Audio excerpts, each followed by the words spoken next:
prophethood from a perspective of Muslim religious tradition means the receipt of revelation from God.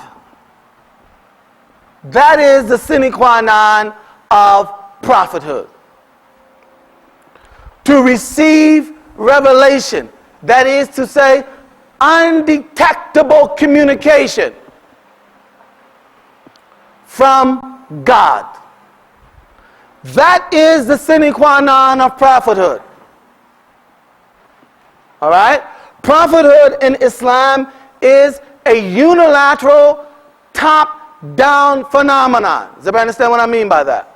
That is to say, God chooses who is going to be the recipient of his revelation, and he delivers it. It is unilaterally God's choice. All right? That communication is again delivered imperceptibly through what is known as Wahy, which is undetectable communication. That God communicates to individuals in ways that no other individual has any access to.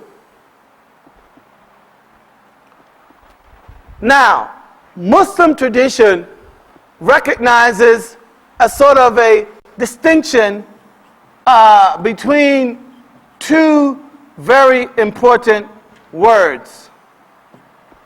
Between a Nabi and a Rasool.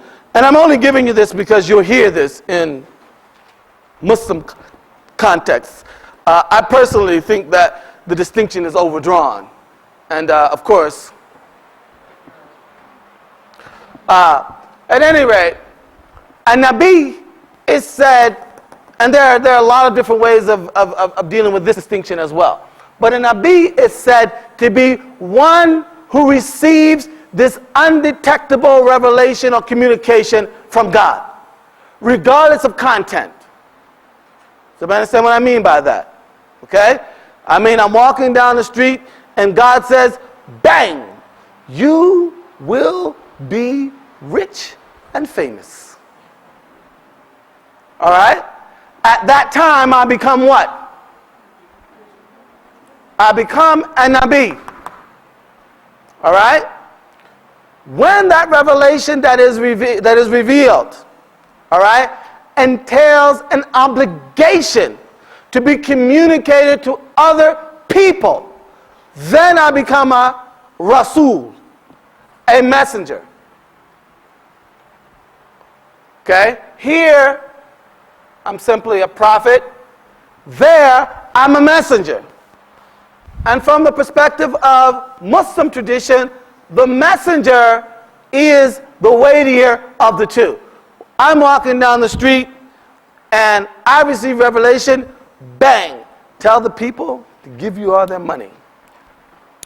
All right? If what I receive entails an obligation to be delivered to other people, then I become a messenger of God. Okay?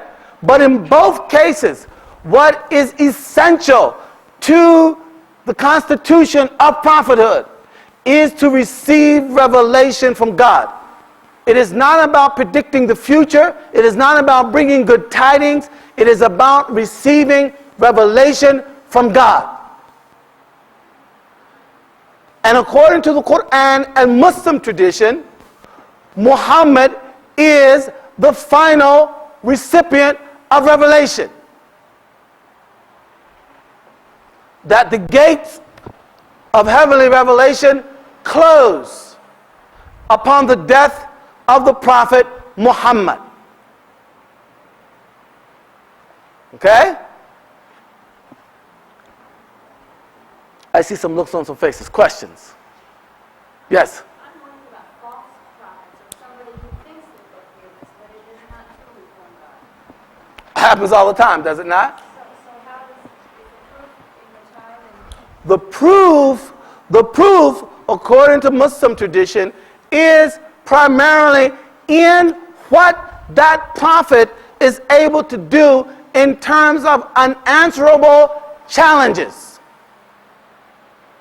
In other words, my proof that what I'm receiving is from God is that along with it comes powers that I could only have received from God.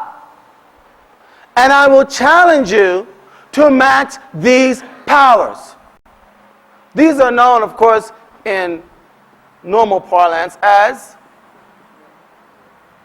miracles, or the Arabic term is kharq al-'ada, a breaking of the normal order. Okay? A rupture of the normal natural order of things. Okay? Now, during his lifetime, the Prophet is reported to have worked several miracles, but all of these miracles are considered minor next to the miracle of the Quran itself. The Quran is said to be the miracle of the Prophet Muhammad. Now, to really grasp this though, you have to understand that the Quranic miracle is located in both the substance and the form of the Quran. In other words, you here would have access to the substance of the Quran. Everybody understand what I mean by that? I think these translations, they say right here, they're translating what? The meaning of the Holy Quran. That is the substance, all right? But not the form. Does this make any sense at all?